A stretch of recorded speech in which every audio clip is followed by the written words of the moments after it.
procède au tamisage à sec de 3500 grammes d'un sol de Port-au-Prince préalablement séché.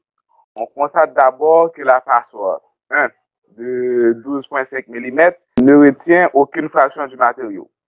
On utilise alors une colonne de 6 tamis dont l'ouverture inférieure des mailles est respectivement de haut en bas 5, 2, 1, 0,5, 0,2, 0,1 mm.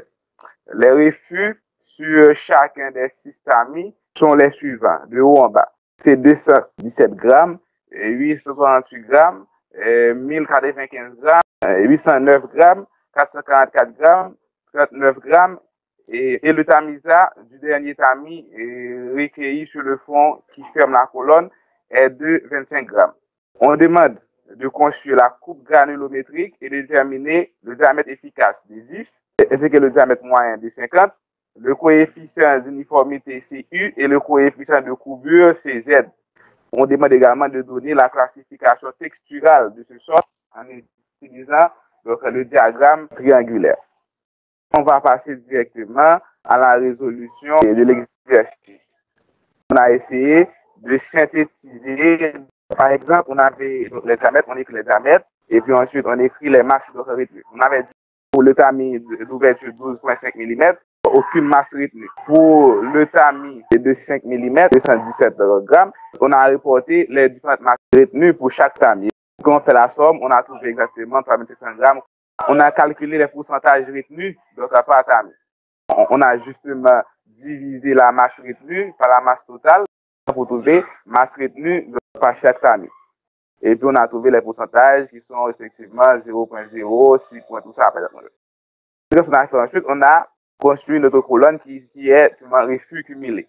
À chaque fois, on va essayer de les additionner. Pour le premier, on va trouver 0%. Ensuite, on va faire 0% plus 6,2, ça donne 6,2%. Ensuite, on va faire 6,2% plus 24,80%, ça donne 31%.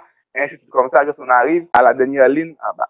Qu'est-ce qui va nous intéresser justement pour pouvoir tracer la coupe granulométrique? Et c'est d'abord les pourcentages de passants cumulés. Pour trouver les pourcentages de passants cumulés, on va d'abord commencer avec 100%. Et à chaque fois, on va enlever le pourcentage de refus cumulé par la ligne qui suit pour trouver le pourcentage de passants cumulés. Notre tamis qui a 12,5 mm, il y a 100% de passants. Et puis ensuite, on fait 100 moins 6,2, ça donne 93,80%. Et puis on fait 93,80% moins 31%, ça donne 39%. Et ensuite, on a trouvé les différentes pourcentages de passants cumulés pour chaque domaine. Une fois qu'on a ces informations-là, à ce moment-là, on peut justement procéder au tracé de la courbe granulométrique. On a reporté le diamètre sur une échelle logarithmique. Et puis on a apporté les pourcentages de passants sur une échelle arithmétique. On a pu tracer la courbe granulométrique. Des 10 et le diamètre moyen de 50 sont respectivement les dimensions qui correspondent à un pourcentage de passants de 10% et de 50% dans le diagramme granulométrique. En faisant les projections, on a trouvé donc des 100 mm qui c'est environ 0,39 mm. Des 50 également en millimètres qui vaut environ 1,4 mm si on regarde bien sur le tracé du graphe qu'on a en haut. CU, c'est 10 des 10. Donc CU, ça va donner 1,7 sur 0,39. Donc ça veut dire que CU est égal à 4,39. Donc on a CU qui est strictement supérieur à 2 par exemple. À ce moment-là, on peut dire tout simplement que la granulométrie est donc étalée. Et que CZ environ égal à 1,01. Donc CZ, il est strictement compris entre 1 et 3. D'après le cours, on peut tout simplement dire que le sol qu'on a, il est un sol qui est bien calibré. Ensuite, la classification texturale de ce sol en utilisant le diagramme de triangulaire. On peut remarquer tout simplement que nous allons avoir plus de 98% de sable. Quel que soit le pourcentage de limon et d'argile qu'on puisse avoir, on se trouvera dans la partie de sable. On conclut par exemple que notre sol est de type sableux. Maintenant, j'attends les questions. Merci pour cette présentation.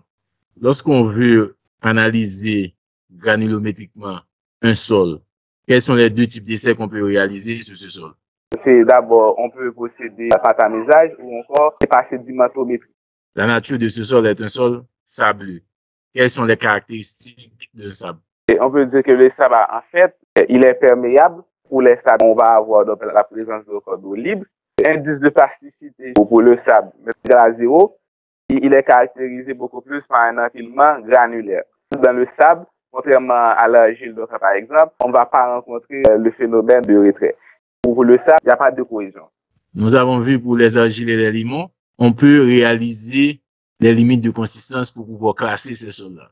Dans le cas contraire, où on a un sable, où on ne peut pas réaliser les limites de consistance telles que les limites d'Atterberg, quel essai approprié qu'on peut réaliser sur le sable? On peut réaliser, par exemple, l'essai équivalent sable. Merci encore à ce groupe pour la présentation et pour les réponses aux questions.